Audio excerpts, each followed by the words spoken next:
तो बेटा इस क्वेश्चन को जब सॉल्व करना है, इसमें हमें इसका जो रूल है वो पता होना चाहिए। एक एब्सोल्यूट जो वैल्यू होती है ना, वो हमेशा पॉजिटिव होती है। जब भी एब्सोल्यूट साइन के अंदर जब भी कोई नेगेटिव वैल्यू आ जाए, सिंगल नंबर आ जाएगा, तो एक से ज़्यादा नंबर हो तो हमें उनको पहले सॉल्व कर लेना है। जब सिंगल नंबर आ जाए, उनका अगर साइन पॉजिटिव है वो तो फिर पॉजिटिव ही रहेगा। अगर साइन नेगेटिव है उसको हमने पॉजिटिव कर लेना है।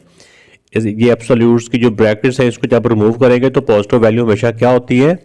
पॉजिटिव वैल्यू हमेशा पॉजिटिव होती है। ये एब्सोल्यूट वैल्यू हमेशा पॉजिटिव होती है।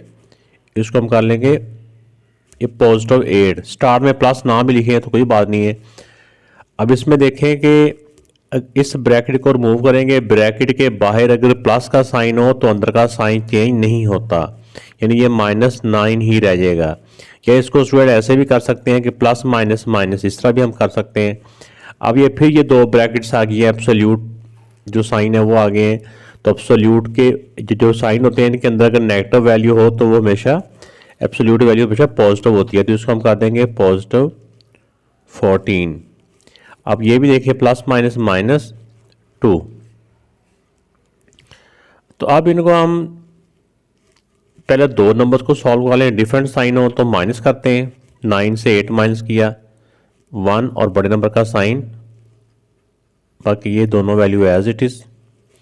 अब इन दोनों को सॉल्व कर लें। दोनों के डिफरेंट साइन है, डिफरेंट साइन हो तो माइनस हो गया। 14 से 1 माइनस किया तो 13 और ग्रेटर नंबर का साइन, बड़े नंबर का साइन पॉजिटिव। स्टार्ट में पॉजिटिव ना भी लिखें तो कोई बात नहीं। अब ये -2 एज इट इज। अब इनके भी डिफरेंट साइन है तो माइनस हो गए। 13 से 2 माइनस किया 11 और ग्रेटर नंबर का साइन पॉजिटिव। तो ये बेटा इस क्वेश्चन का आंसर आ गया।